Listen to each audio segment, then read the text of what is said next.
Ukraine has targeted a slew of Russian logistics sites, and just how effective has it been in reducing Russia's war making? Plus, what did Trump have to say in his inauguration speech about Ukraine? Just what are his plans for Ukraine and apparently other foreign countries?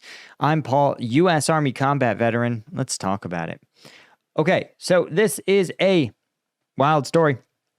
First off, explosions all over the Russian strategic oil regions, including Kazan and I believe Tula, where you're seeing a number of Ukrainian drones target these oil facilities. And as we've talked about, they're a prime target for drone attacks because they are able to hold a lot of, flammable equipment, i.e. most of the explosive capability is not in the drone, it's in the facility they target. And you can see the level of precision these drones operate with, literally going smack into the side of one of these large oil storage facilities. And even though here, it looks like it didn't quite ignite the entire oil storage unit.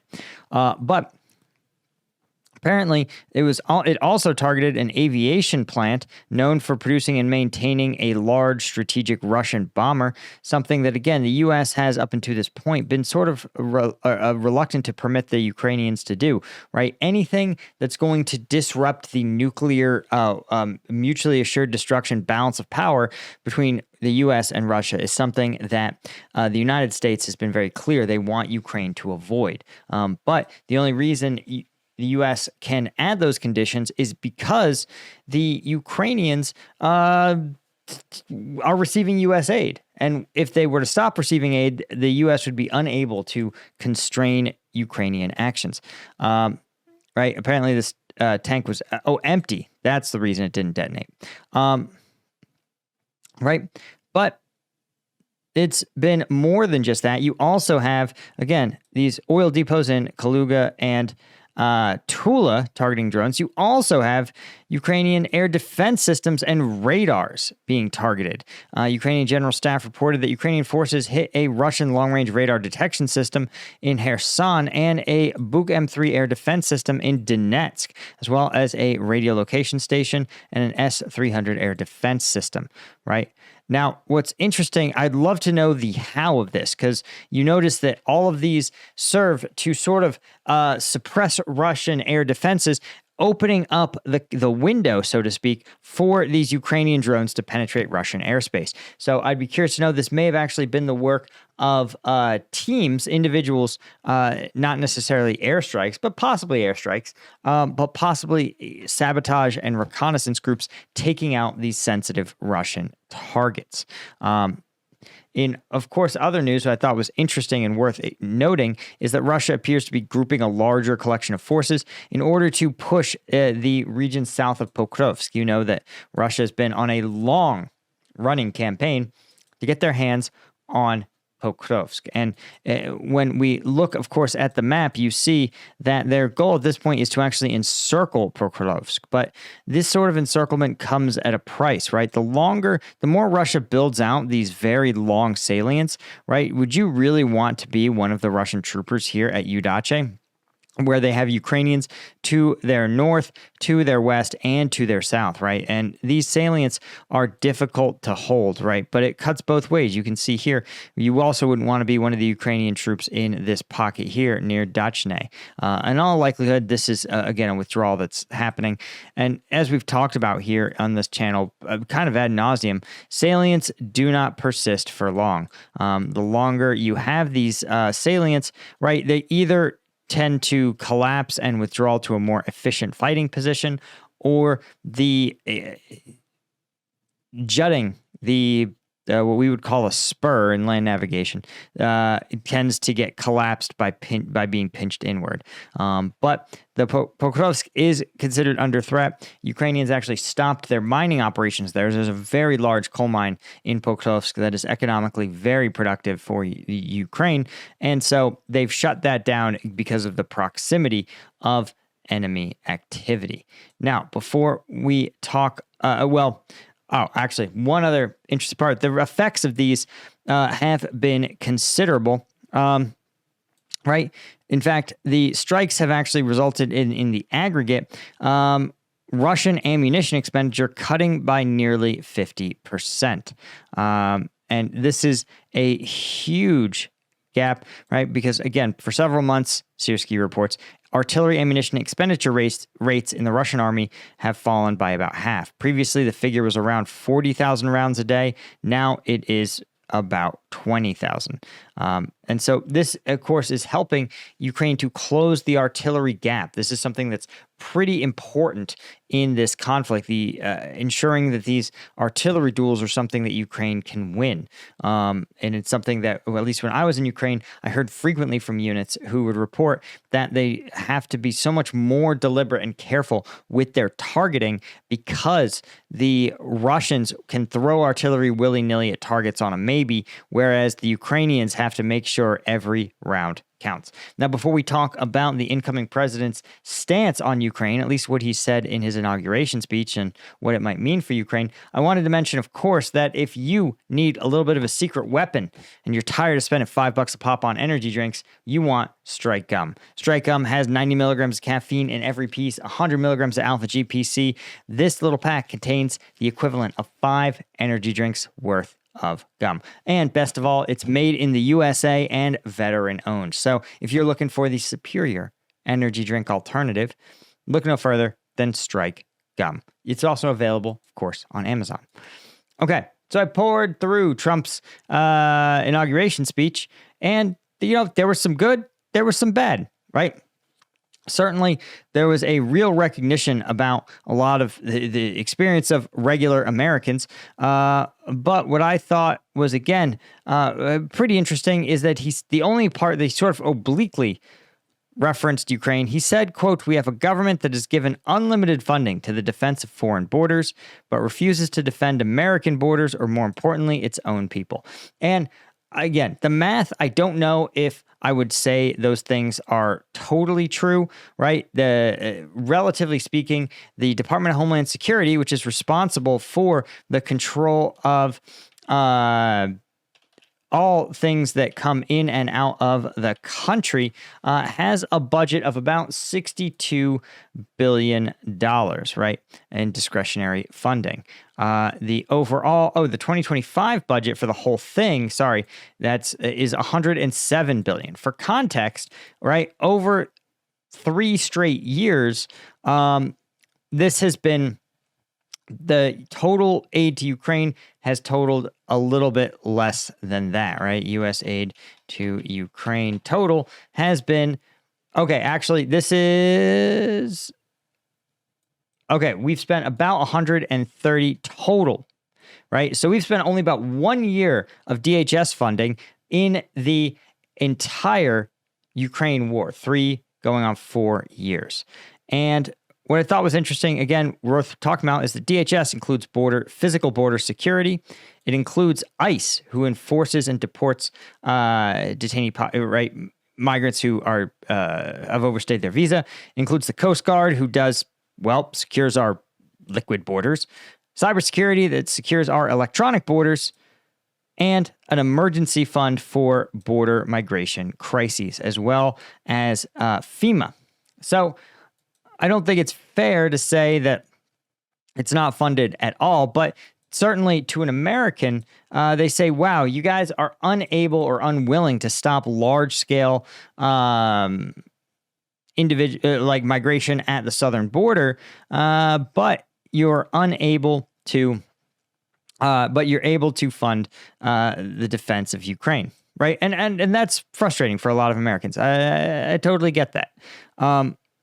But again, to say that the U.S. has given unlimited funding to Ukraine is just not true, right? We're spending 3 times for every dollar we've spent defending Ukraine, we've spent 3 on America's own border operations. But clearly, right?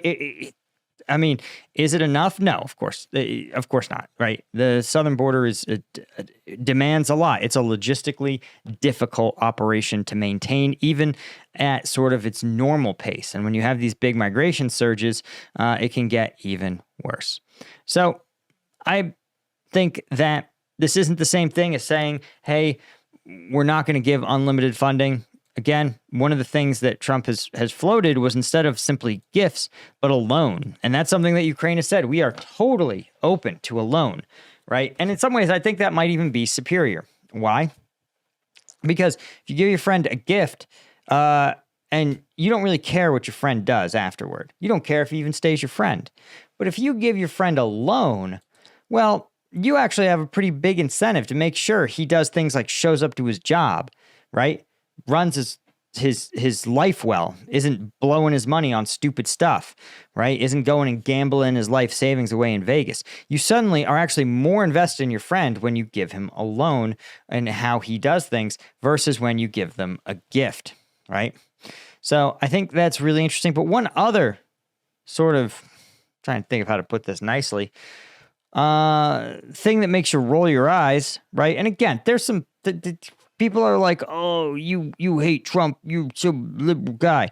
Dude, there's a lot of stuff in here that I am completely in favor of, right? But wanted to recognize that Trump's pulling some pages out of the Vladimir Putin playbook, right? Particularly in regard, oh my God, what did I just do? There we go. Particularly in regard to Panama, right? And Trump says, he's like, Panama was foolishly given to the Panama Canal was foolishly given to the country of Panama after the United States built the canal, right? Historically, it was America's, but then we gave it to Panama, and Panama hasn't been running it the way we want, so we're taking it back. Now, here's what bothers me about this rhetoric. This is the exact same structure of logical reasoning as Putin invading Ukraine, right? When you ask Putin, he says, listen, historically, Ukraine belongs to Moscow, belongs to Russia. Ukraine's government has been mismanaged and not run appropriately, and therefore we Russians, we have the right to take it back. It is rightfully ours historically, and therefore it doesn't matter how the current residents of this place feel about it. We have the right to restore history to its proper place. And when you hear someone like the U.S. president work the exact same thing that says, hey, we used to control this territory.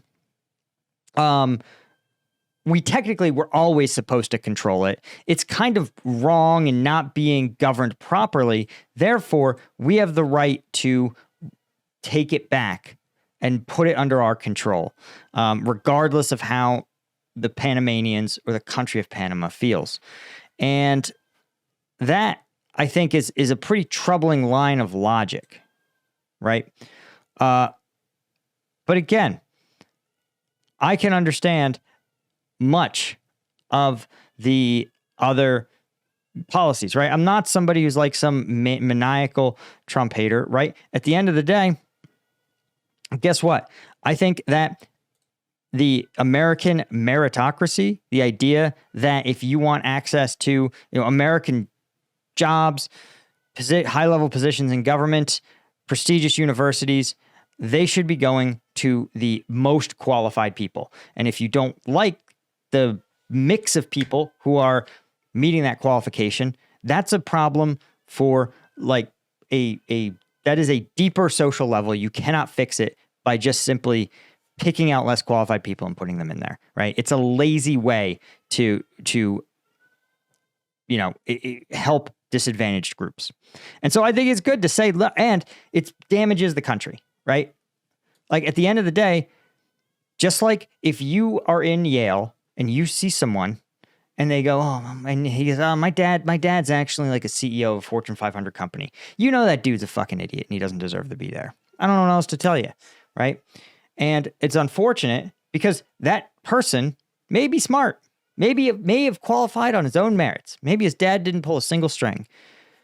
But because you have these paths to get people into these prestigious positions without merit, through mechanisms other than simple merit-based qualifications, you end up diluting the result. And more importantly, you end up with a subpar outcome. And that's pretty dangerous when you talk about things like medical schools, law schools, high-level government policy positions, right? That's not really what you want. So again, some of these things I'm happy to see. Remain in Mexico, another example. Great policy, made sense, constitutional, appropriate. I think it's fine as long as it's funded properly through the whole thing. It can't just be you can't just turn it into a refugee camp in Mexico. You actually have to have throughput. So again, as I've said throughout this channel, I am rooting for the Trump administration. I want good things to happen to my country. I don't want bad things to happen to my country. I don't know what else to tell you. But right now, all I'm seeing is a bunch of crypto grifts and a bunch of culture war bullshit. Not but all. A bunch. The majority of what I see. I don't see real plans to end the war in Ukraine. I don't see real plans to restore American military dominance. I don't see real plans to confront China or Russia or modernize the U.S. military. None of these things. I see a bunch of culture war trash and I see crypto grifting. So anyway, hit the subscribe button. Again, people are like, oh, it's the Trump fucking hate channel in the comments. I get it. But listen, if you're a regular viewer, you know that I spent the past 3 years sandblasting the Biden White House for their garbage Ukraine policy of utter limp-wristed weakness. So sorry, not sorry, right? Anyway, thanks to the supporters that have my back, like James Sterling, Steve Moran, Doug Beck, Alan Knutson, Bastian Himmerling, Brian Kelly, Dale McCombs, James Aldaw, and Henry Roussier, as well as all of our lieutenant tier members, right? I appreciate you guys. I'll see you in the next one. Cheers.